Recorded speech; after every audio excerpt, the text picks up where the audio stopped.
Nothing makes you feel crazy quite like standing on your own land and reading a sign that treats it like public property. I came back to my grandfather's cabin expecting dust, old wood, maybe a stubborn raccoon in the shed, not a bright white post stuck in the ground like some polite little declaration of theft. By sundown, I'd found three more, and that's when it hit me. I wasn't walking into a homecoming, I was walking into somebody else's version of my land. I hadn't been up there in years.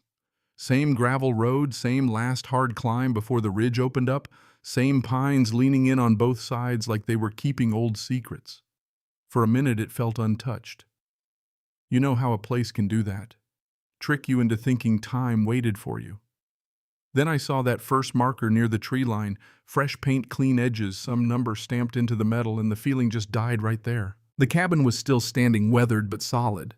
Porch sagging a little on the left roof line, still straight white trim, duller than I remembered. I parked where I used to park as a teenager back when my grandfather made me help drive fence posts and told me real calm, "Mark what's yours before somebody else gets creative." At 14, I thought that was old man talk. Turns out it was prophecy with dirt on its boots. The next morning I went into town for fuel and coffee. Ridgeway looked the same too, same gas station, same narrow road, same kind of silence small towns have when everybody knows something before you do. While I was filling up, an older guy looked over and said, "Didn't think anyone was coming back up to that cabin. HOA's been keeping the trails clear though. Nice for the kids getting down to the lake." I just stared at him. "What trails?" He shrugged like I'd asked what color the sky was.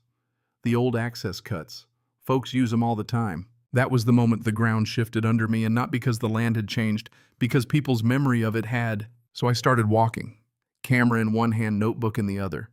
I found posts, laminated tags, little signs nailed to trees like they'd been there forever even though they hadn't. Community access, trail sector, maintained recreation corridor. Fancy words for we decided this was ours. Down by the lake, somebody had tied up a rope swing. There was a fire ring, 2 crushed cans, and the sand ash still fresh. People hadn't just been wandering through, they'd been settling in.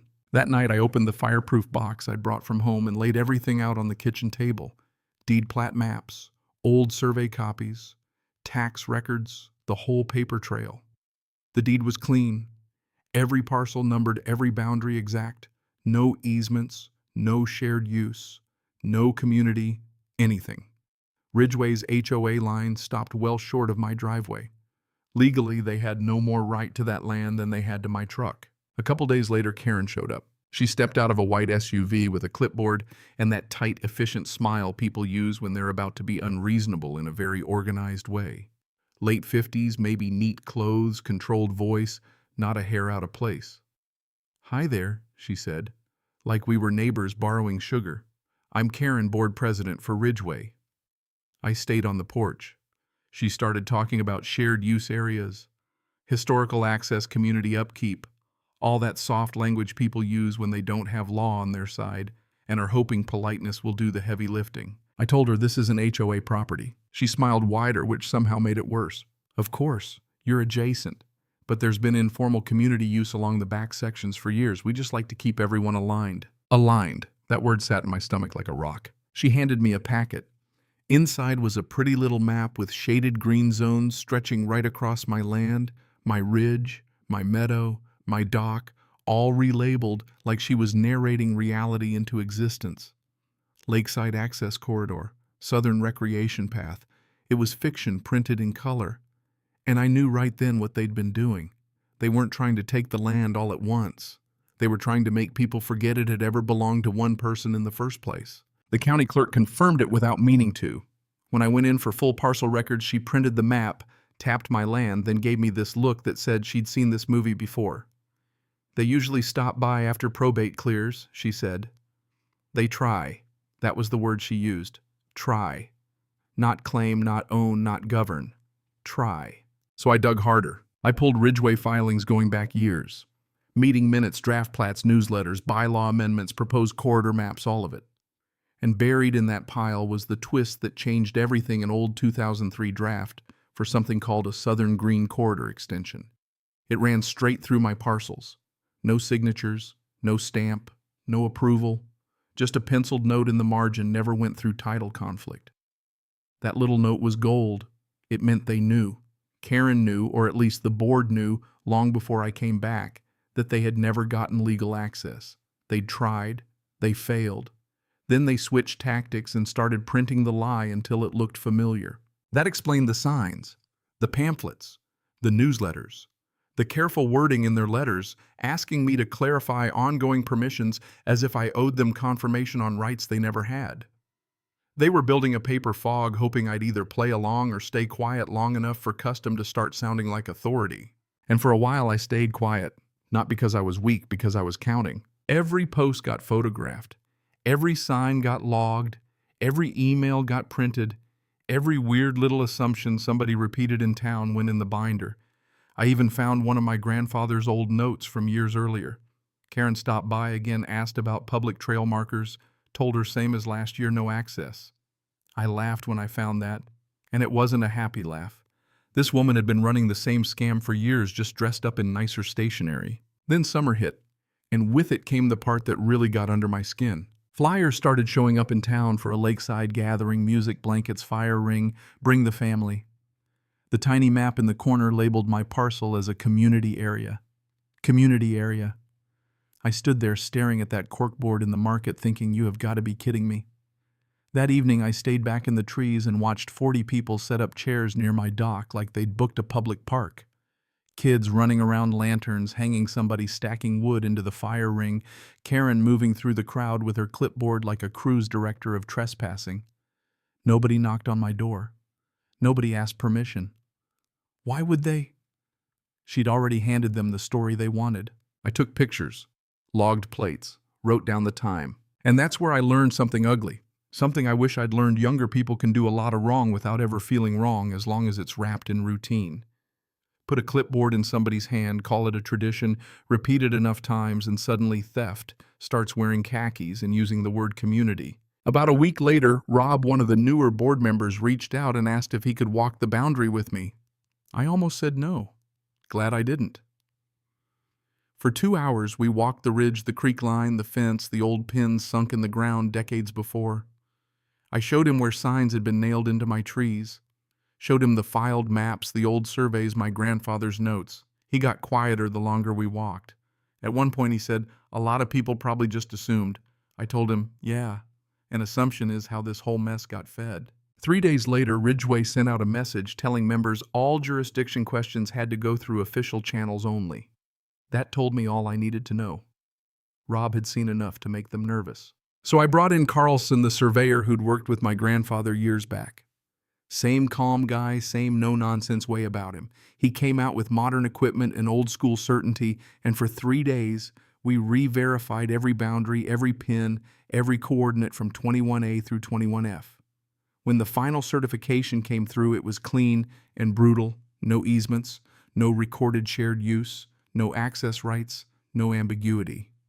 A copy went to the county recorder, another to the clerk, filed, stamped, public. That should have ended it. It didn't. Karen escalated. The laminated signs disappeared and were replaced by aluminum ones screwed into trees, temporary community access under review. Then came the emergency meeting, the careful speeches, the phrases that sounded harmless until you listened close. Traditional use, community continuity, non-binding recognition. They kept trying to vote memory into legitimacy. When I stood up and laid the certified survey on the table, you could feel the room change. Not because I gave some great speech. I didn't. I just handed them paper that didn't blink. Then they fined me. $250 for unauthorized obstruction of shared community space on my own parcel. That right there was Karen's fatal mistake. Soft language is slippery. Administrative punishment isn't. The second they tried enforcement, they left fingerprints. I copied the notice 3 times, one for the binder, one for my lawyer, one for the county clerk. I sent back a formal response stating the fine was invalid, the parcel was private, and any further action would be treated as harassment. After that, the whole thing moved fast. The county reviewed the filings, the survey, the non-existent easements, the whole ugly little performance. Their answer came in a plain envelope dry as dust and twice as satisfying. No common use designation exists. Ownership remains singular, uncontested, and not subject to Ridgeway Association jurisdiction. That was it. No fireworks, no dramatic music, Just the kind of sentence that kills a lie stone dead. At the next board meeting, Greg, not Karen, read the determination out loud. He did it carefully, like every word weighed more than he wanted it to. Ridgeway had no jurisdiction, no easement, no access rights. All signage and references to my parcels would be removed from HOA materials. Nobody voted. There was nothing to vote on. That's the beauty of a real record. It doesn't care how many people raise their hands in a church hall. Over the next week, the signs came down. The fire ring got leveled. The woodpile vanished. Families stopped drifting toward the dock. One kid rolled by on a bike, slowed near the gate, looked down toward the lake, then kept going. That tiny moment hit harder than all the meetings. Recognition.